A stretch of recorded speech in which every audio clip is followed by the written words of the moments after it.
The morning sun barely pierced through the thick smoke that hung over the battlefield like a deadly blanket. Staff Sergeant Maria Rodriguez crouched behind a concrete barrier, her heart pounding as bullets whistled overhead. The enemy had launched a surprise attack on their forward operating base in Afghanistan, catching her unit completely off guard. Just 50 meters ahead, she could see her commanding officer, Captain James Mitchell, lying motionless near an overturned military vehicle. Blood pooled beneath his body, and his leg was twisted at an unnatural angle. The captain had been leading a morning patrol when the attack began, and now he was trapped in the kill zone with no cover. Maria watched in horror as enemy fighters positioned themselves on the surrounding rooftops, their automatic weapons trained on the open ground where her commander lay helpless. Every few seconds they would spray the area with gunfire, ensuring that no one could reach the wounded officer. The other soldiers in her unit were pinned down behind various pieces of debris, unable to move without exposing themselves to certain death. The radio crackled with desperate voices calling for medical evacuation, but the helicopter pilots refused to land in such a hot zone. Captain Mitchell needed immediate medical attention, and Maria could see his condition deteriorating with each passing minute. His face had turned pale and his movements were becoming weaker. Without hesitation, Maria made a decision that would change her life forever. She stripped off her heavy tactical vest and grabbed a smoke grenade from her belt. Her fellow soldiers shouted warnings as she prepared to leave the safety of her position, but she ignored their pleas. Someone had to act, and she refused to watch her commander die. Maria pulled the pin on the smoke grenade and hurled it toward the captain's position. As thick gray smoke began to billow across the battlefield, she sprinted into the open ground. Bullets immediately began striking the ground around her feet, sending up small clouds of dust and debris. She zigzagged as she ran, using every evasion technique she had learned during training. The enemy fighters adjusted their aim, and Maria could hear the distinctive crack of bullets passing close to her head. Her lungs burned as she pushed herself harder, knowing that every second in the open increased her chances of being hit. The smoke provided some concealment, but it also made it difficult for her to see exactly where the captain was located. When she finally reached Captain Mitchell, she found him conscious but barely coherent. A piece of shrapnel had torn through his thigh and he was losing blood rapidly. Maria quickly assessed his injuries while keeping her head low to avoid the continuing gunfire. The captain tried to speak, but she shushed him and began preparing to move him. Using techniques she had learned in combat medic training, Maria fashioned a makeshift tourniquet from her belt to slow the bleeding from his leg wound. The captain was much larger than her, weighing nearly 200 pounds compared to her 130, but adrenaline gave her strength she never knew she possessed. Maria grabbed the captain under his arms and began dragging him backward toward the relative safety of the concrete barrier. The journey that had taken her 30 seconds to cover now seemed to stretch on forever. Captain Mitchell's boots scraped against the rough ground as she pulled him, leaving 2 parallel tracks in the dirt. The enemy fighters had spotted her rescue attempt and concentrated their fire on her position. Bullets struck the ground all around them, and Maria could feel the heat from tracer rounds as they passed inches from her body. She gritted her teeth and continued pulling, her muscles screaming in protest as she hauled the wounded officer across the open ground. Halfway to safety, a bullet grazed Maria's shoulder, tearing through her uniform and leaving a burning sensation across her skin. She stumbled but refused to let go of her commander. Another round struck the ground directly between her feet, but somehow she remained untouched by the deadly projectiles flying all around her. Her fellow soldiers provided covering fire from their positions, forcing some of the enemy fighters to take cover. This brief respite allowed Maria to make the final push to safety. With one last tremendous effort, she hauled Captain Mitchell behind the concrete barrier, just as a rocket-propelled grenade exploded where they had been lying moments before. As soon as they reached cover, the unit's medic took over treating the captain's wounds while Maria collapsed against the barrier, her chest heaving as she tried to catch her breath. Her uniform was soaked with sweat and blood, both her own and her commander's. The other soldiers stared at her in amazement, unable to believe what they had just witnessed. Captain Mitchell reached out and grabbed Maria's hand, his eyes filled with gratitude. Though he was weak from blood loss, he managed to whisper words of thanks that would stay with her forever. Within minutes, the medical evacuation helicopter arrived and airlifted the wounded officer to the nearest field hospital. where surgeons worked to save his life and his leg. The rescue had taken less than 5 minutes from start to finish, but those 5 minutes would become the stuff of military legend. Maria had risked everything to save her commander, displaying the kind of courage and selflessness that defined the very best of military service. As the helicopter disappeared into the distance, she had no idea that her actions would soon make her famous around the world. The news of Maria Rodriguez's heroic rescue spread through the military base like wildfire. Within hours of the incident, soldiers from other units were approaching her with expressions of awe and respect. Many had heard about the daring rescue through radio chatter, but seeing Maria in person made the story feel even more incredible. Private Johnson, a young soldier who had arrived at the base just weeks earlier, could barely contain his excitement when he met Maria at the mess hall that evening. He had listened to the radio traffic during the firefight and couldn't believe that someone had actually run into enemy fire to save a wounded comrade. Maria tried to downplay her actions, insisting that any soldier would have done the same thing, but her modesty only made her more admired by her peers. The base commander, Colonel Sarah Williams, called Maria into her office the following morning. The colonel had already received preliminary reports about the rescue, but she wanted to hear the details directly from Maria herself. As Maria recounted the events, Colonel Williams took careful notes, knowing that this story would need to be documented properly for higher command. What impressed the colonel most was Maria's matter-of-fact attitude about the rescue. She spoke about dragging Captain Mitchell to safety as if it were a routine training exercise, not a life-threatening mission through a hail of enemy bullets. When Colonel Williams asked what motivated her to take such an enormous risk, Maria simply replied that she couldn't stand by and watch her commander die when there was something she could do about it. Meanwhile, at the field hospital, Captain Mitchell was recovering from emergency surgery to repair the damage to his leg. The doctors had managed to save the limb, though he would need months of rehabilitation to regain full mobility. When he learned about the widespread attention Maria's rescue was receiving, he insisted on making a statement to be included in any official reports. Captain Mitchell dictated a letter to one of the nurses, describing Maria's actions in detail and recommending her for the highest possible military decoration. He emphasized that her quick, thinking and decisive action had not only saved his life but had also demonstrated the kind of leadership and courage that inspired others to serve with distinction. The story began to spread beyond the immediate military community when an embedded journalist learned about the rescue from soldiers at the base. The reporter, David Chen, had been covering the ongoing military operations in the region and was always looking for human interest stories that showed the personal side of military service. Chen interviewed several soldiers who had witnessed the rescue, and their accounts painted a picture of extraordinary bravery under fire. Sergeant Tom Murphy, who had provided covering fire during the rescue, described watching Maria sprint across open ground as if she were completely fearless. Another soldier mentioned that Maria had sustained a minor gunshot wound during the rescue but had refused medical attention until her commander was safely evacuated. When Chen approached Maria for an interview, she initially declined, saying she was just doing her job and didn't think her actions were newsworthy. However, the journalist persisted, explaining that stories like hers helped people back home understand the sacrifices and courage displayed by military personnel every day. Eventually, Maria agreed to a brief interview, though she insisted on keeping the focus on her unit's overall performance rather than her individual actions. She spoke about the teamwork and training that made the rescue possible, crediting her fellow soldiers for providing covering fire and the medics for their quick response once Captain Mitchell was brought to safety.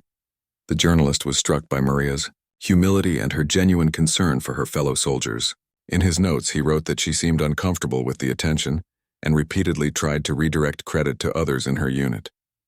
This only made her story more compelling, as it showed that her heroism came from a place of genuine service rather than a desire for recognition. Chen's article was published in several major newspapers back in the United States, where it quickly gained attention from readers hungry for positive news about military operations overseas. The story resonated with civilians who were moved by Maria's willingness to risk her own life for a fellow soldier, and it provided a human face to the abstract concept of military valor. Within days, the story had been picked up by television news programs and online media outlets, Maria's photograph, showing her in her combat uniform with a slight smile and determined eyes, began appearing on news websites and social media platforms. Comment sections filled with messages of support and admiration from people around the country who were inspired by her courage. Back at the base, Maria found herself dealing with an unexpected level of attention. Fellow soldiers would stop her in the corridors to shake her hand or ask for photographs.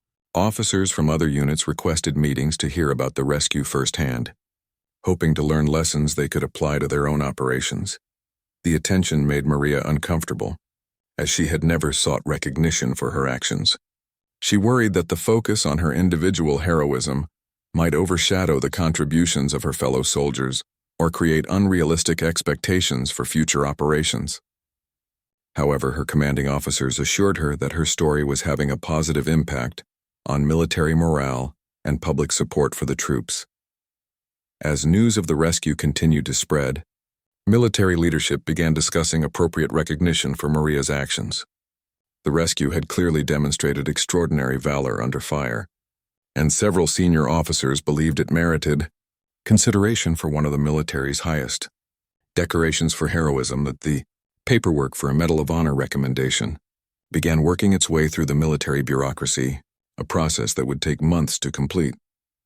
In the meantime, Maria continued her regular duties, trying to maintain some normalcy despite the growing attention surrounding her rescue of Captain Mitchell. She had no idea that her story was about to reach even higher levels of recognition, and that her life was about to change in ways she never could have imagined. 3 weeks after the rescue, Maria received an unexpected call from her commanding officer. Colonel Williams informed her that she was being summoned to Washington, D.C. for a special ceremony at the Pentagon. The news left Maria stunned, as she had never imagined that her actions would attract attention at such high levels of government and military leadership. The flight to Washington was Maria's first time returning to the United States in over a year. As she looked out the airplane window at the familiar landscape below, she felt a mixture of excitement and nervousness about the upcoming ceremony. She still couldn't fully grasp why her rescue of Captain Mitchell had generated so much attention, but she was determined to represent her unit and the military with dignity. Upon arriving at the Pentagon, Maria was greeted by a protocol officer who explained the schedule for the next few days. She would be meeting with senior military officials, participating in media interviews, and attending a formal ceremony where she would receive the Medal of Honor, the highest military decoration for valor in combat. The magnitude of the honor began to sink in when Maria learned that she would be only the second woman ever to receive the Medal of Honor for actions in Iraq or Afghanistan. The ceremony would be attended by hundreds of military personnel, government officials, and family members, and it would be broadcast live on national television. During her first day at the Pentagon, Maria met with the Secretary of Defense, who personally thanked her for her service and courage. The Secretary explained that her story had resonated with people across the country and had helped remind Americans of the sacrifices made by military personnel serving overseas. He emphasized that her actions represented the very best of American military values. Maria also had the opportunity to meet with other Medal of Honor recipients who had gathered for the ceremony. These veterans, representing conflicts from World War II through the present day, shared their own stories of combat heroism and helped Maria understand the significance of joining their ranks. Many of them emphasized that the medal was not just recognition for individual actions, but a symbol of the courage displayed by all service members. The preparation for the ceremony included several rehearsals to ensure everything would proceed smoothly. Maria practiced walking across the stage, standing at attention while the citation was read, and receiving the medal from the president, who would be presiding over the ceremony. The formality of the event was unlike anything she had experienced in her military career. Meanwhile, back at the field hospital, Captain Mitchell had recovered enough to travel and had been granted special permission to attend the ceremony. His leg was still in a cast and he needed crutches to walk, but he was determined to be present when Maria received her medal. He felt it was important to personally witness the recognition of the woman who had saved his life. The media attention surrounding the ceremony was intense. News crews from major television networks set up outside the Pentagon, and reporters conducted interviews with military officials, Medal of Honor recipients, and members of Maria's family who had traveled to Washington for the event. The story had captured public imagination, and the ceremony was expected to draw a large television audience. Maria's parents, who had immigrated to the United States from Mexico when she was a child, could hardly believe that their daughter was receiving the nation's highest military honor. Her father, a construction worker who had always emphasized the importance of hard work and service to others, was overwhelmed with pride. Her mother, who had worried constantly about Maria's safety during her deployment, was grateful that her daughter had returned home safely. The night before the ceremony, Maria had dinner with Captain Mitchell and his family. The captain had made a remarkable recovery from his injuries, though he would always walk with a slight limp. He thanked Maria again for saving his life and told her that he planned to return to active duty as soon as his rehabilitation was complete. Captain Mitchell's wife and children also expressed their gratitude to Maria, explaining how her courage had prevented them from losing a husband and father.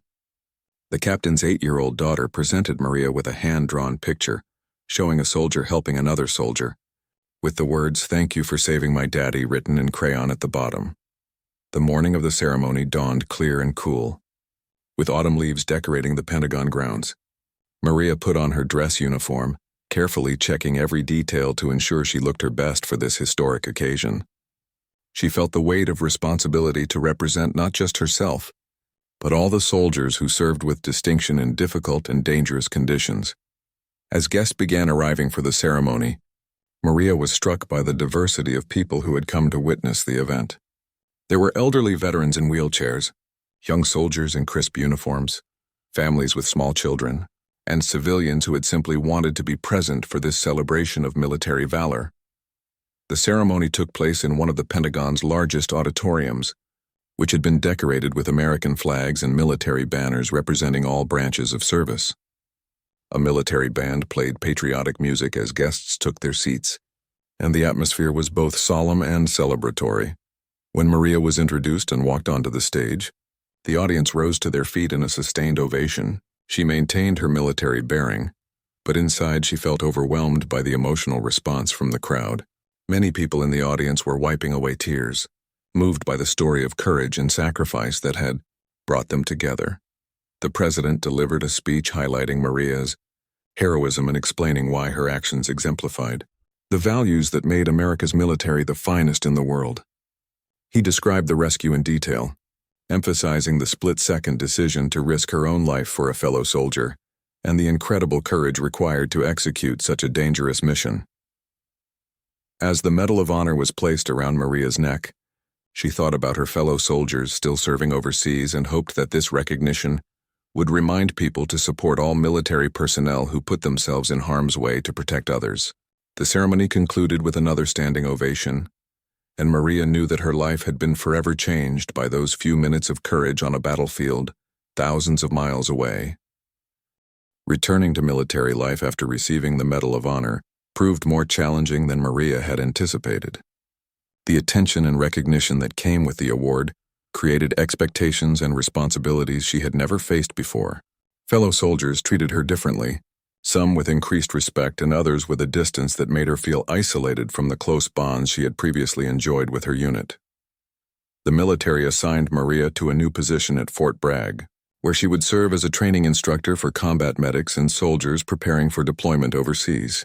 The role was considered an honor, as it allowed her to share her combat experience with the next generation of military personnel, but it also meant leaving behind the unit that had become like family to her.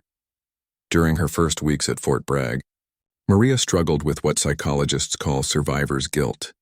She frequently thought about her fellow soldiers still serving in combat zones and wondered whether she deserved to be safe at home while they continued to face danger. The comfortable barracks and regular meals felt luxurious compared to the harsh conditions she had grown accustomed to during her deployment.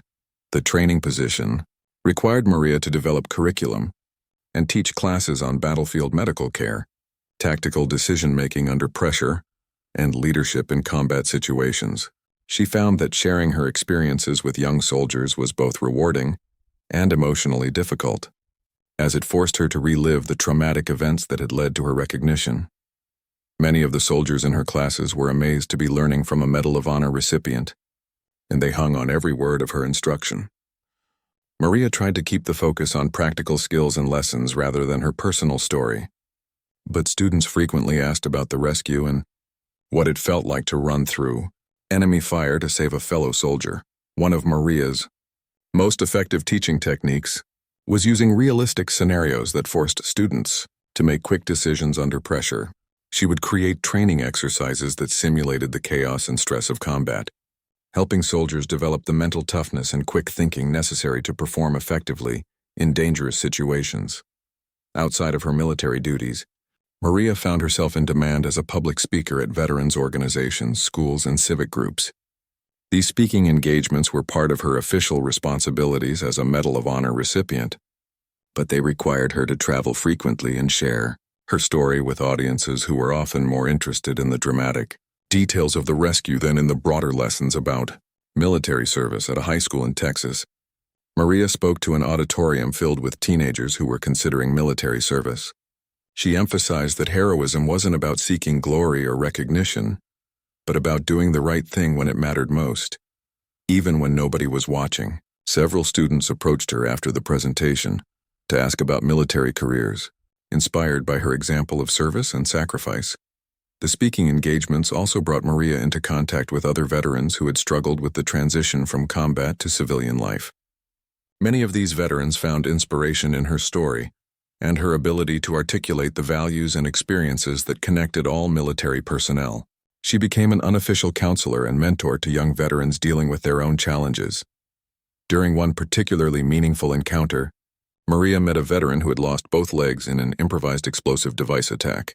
He told her that her story had helped him understand that heroism could take many forms, including the courage to rebuild one's life after devastating injuries.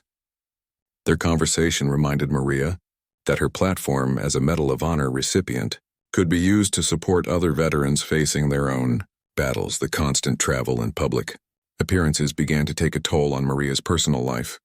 She had little time for relationships or hobbies, and the pressure to always represent the military in a positive light was exhausting. There were days when she longed for the anonymity she had enjoyed before the rescue, when she could simply be a soldier doing her job without the weight of public expectations. Maria's family remained supportive, but they too had to adjust to the changes in her life. Her parents were proud of her accomplishments but worried about the stress she was under. Her younger brother, who was considering joining the military himself, sometimes felt overshadowed by his sister's fame and struggled to find his own path. The military provided Maria with counseling support to help her navigate these challenges, and she learned coping strategies for dealing with the pressure and expectations that came with her new role. A military psychologist helped her understand that her feelings of displacement and anxiety were normal responses to the dramatic changes in her life and circumstances. One of the most difficult aspects of Maria's new life was dealing with the media attention that continued long after the Medal of Honor ceremony. Reporters would contact her for comment on military operations, veterans' issues, and women's roles in combat.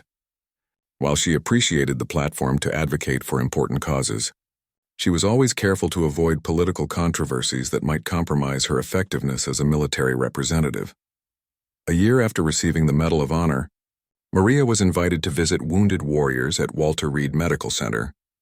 Walking through the hospital wards and meeting soldiers who had suffered severe injuries in combat reminded her of why her story had resonated with so many people.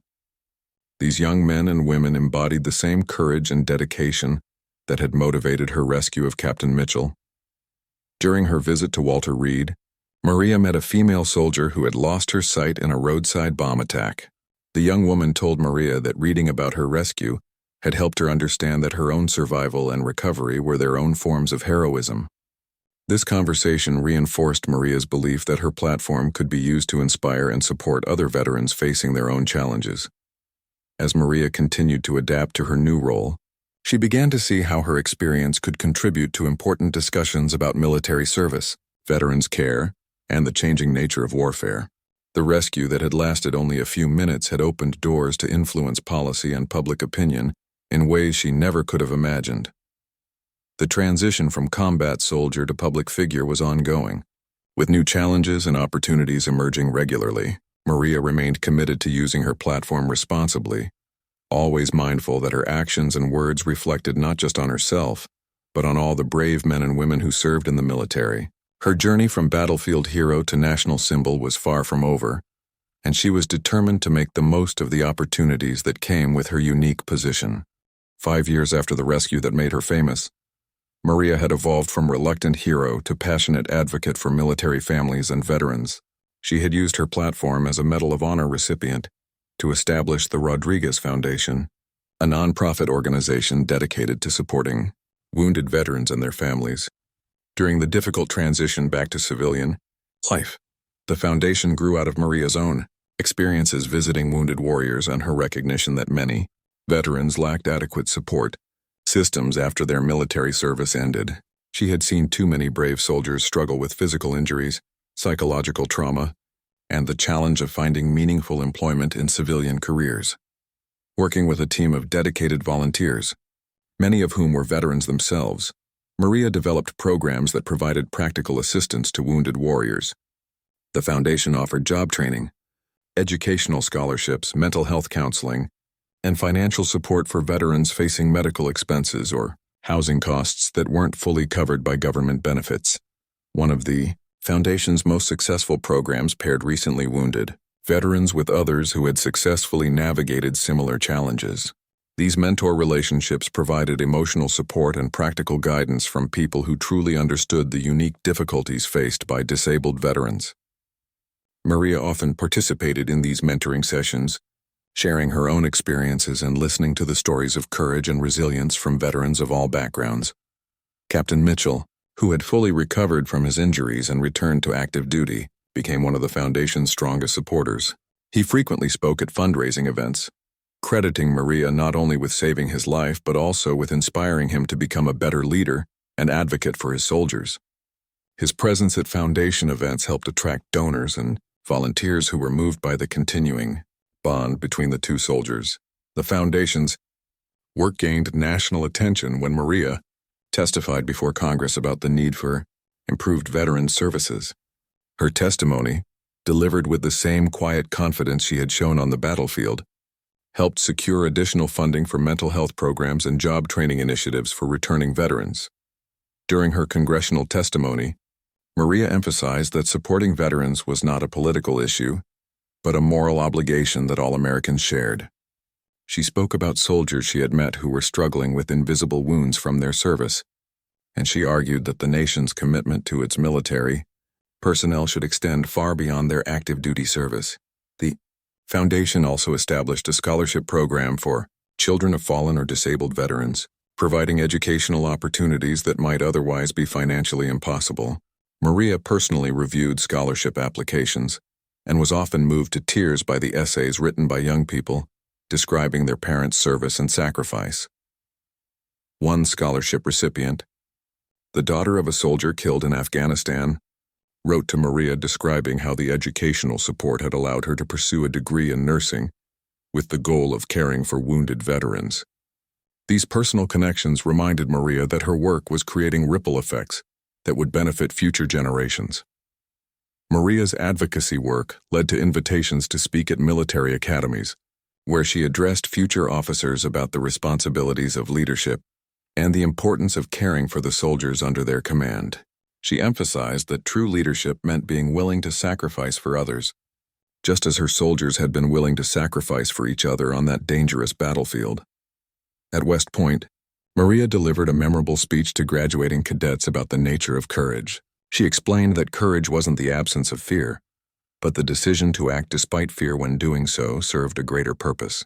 Her words resonated with young officers who would soon be leading soldiers in combat zones around the world. The Foundation's success attracted partnerships with major corporations and other nonprofit organizations, expanding its reach and impact. Maria learned to navigate the complex world of nonprofit management, developing skills in fundraising, program development, and organizational leadership that complemented her military training. Despite her success in the nonprofit sector, Maria never lost touch with her military roots. She maintained her position as a training instructor and continued to deploy overseas periodically to support training missions and troop morale events. These deployments kept her connected to active duty soldiers and reminded her of the ongoing sacrifices made by military families. During a deployment to Germany, Maria visited wounded soldiers at a military hospital and met a young sergeant who had lost both arms in an explosive device attack. The sergeant told Maria that her story had inspired him to focus on what he could still accomplish rather than what he had lost. This conversation reinforced Maria's belief that sharing her experience could help other veterans find strength and purpose in their own challenges. The foundation expanded its programs to include support for military families dealing with the stress of deployment and the challenges of frequent relocations.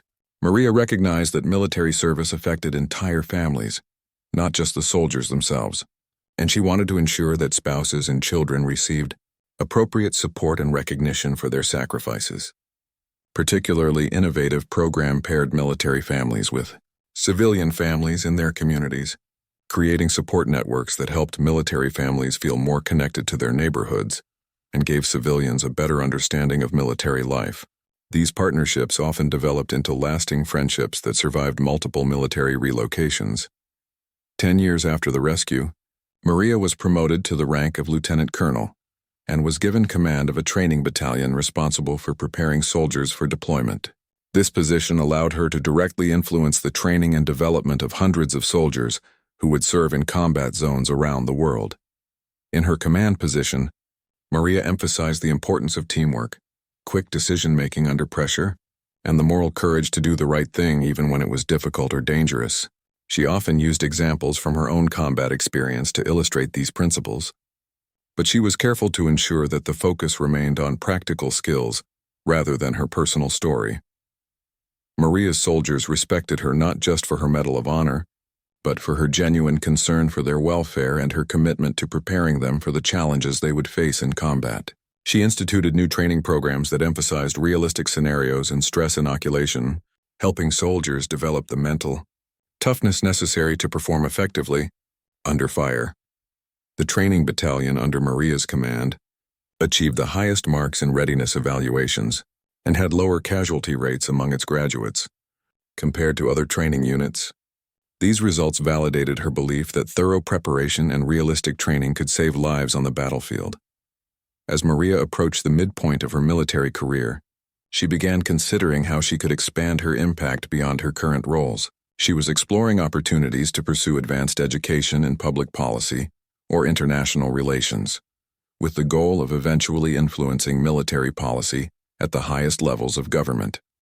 20 years had passed since that fateful morning when Maria Rodriguez ran through enemy gunfire to save Captain Mitchell's life.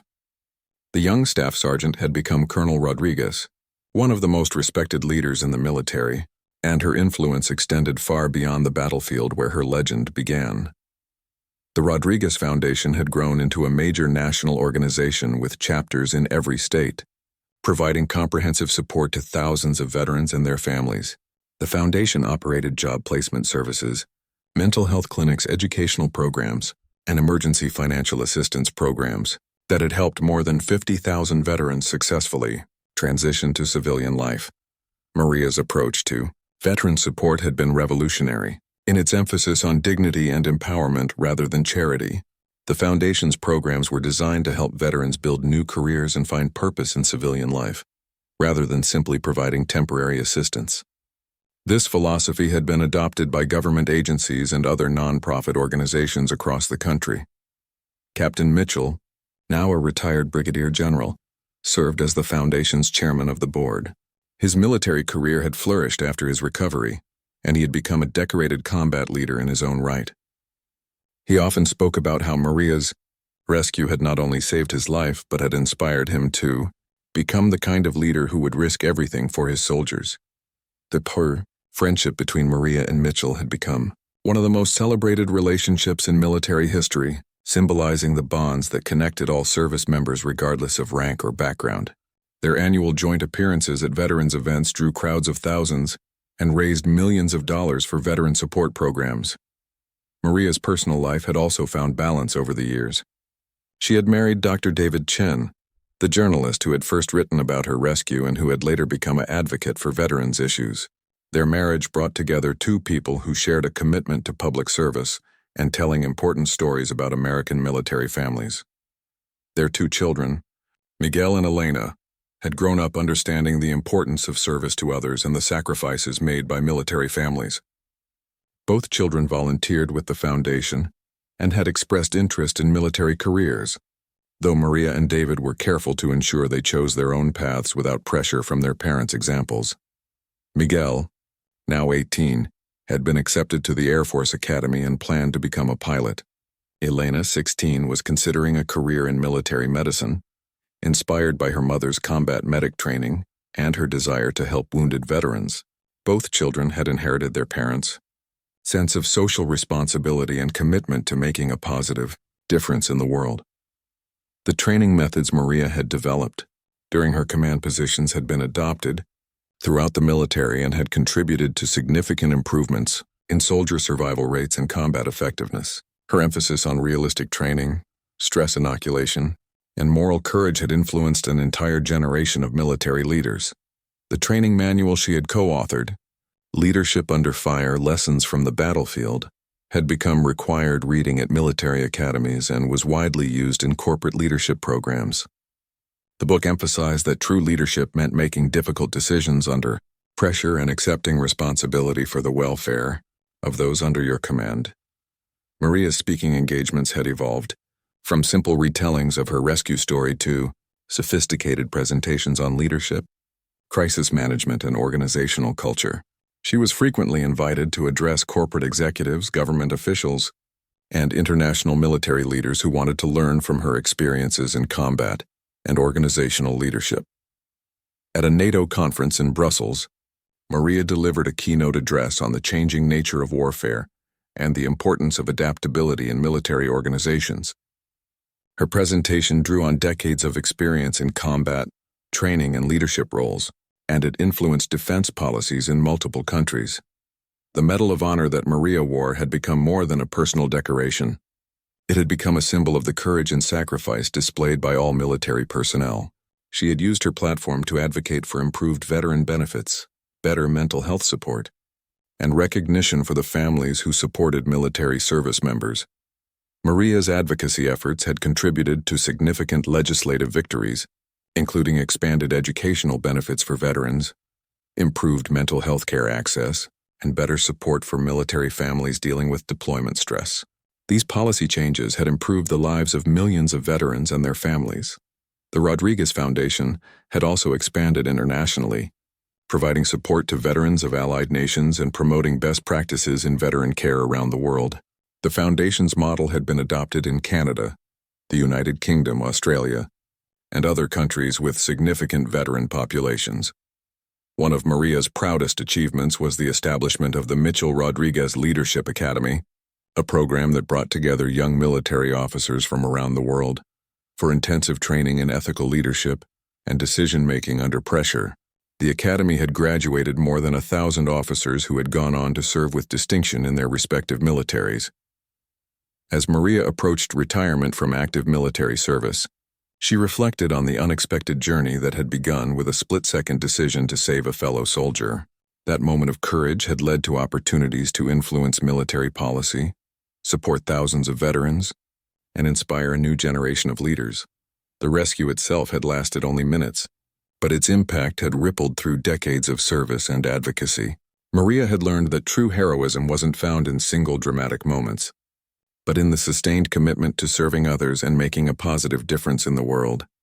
Captain Mitchell, speaking at a ceremony honoring Maria's retirement, reminded the audience that her greatest legacy wasn't the Medal of Honor around her neck, but the thousands of lives she had touched through her service and advocacy. He noted that the young staff sergeant who had saved his life had grown into a leader whose influence would be felt for generations. As Maria prepared for the next chapter of her life, she remained committed to veteran advocacy and leadership development. The Rodriguez Foundation would continue its work under new leadership, but Maria planned to focus on writing, speaking, and mentoring young leaders who shared her commitment to service and sacrifice. The story that had begun on a dusty battlefield in Afghanistan had become a testament to the power of individual courage to create lasting change. Maria Rodriguez had proven that heroism wasn't just about dramatic rescues under fire, but about the sustained commitment to serve others and make the world a better place for future generations. Her legacy would live on in the veterans, whose lives had been transformed by the Foundation's programs, the military leaders who had been influenced by her training methods, and the young people who had been inspired by her example of service and sacrifice. The rescue that made her famous had been just the beginning of a lifetime devoted to helping others find their own courage and purpose.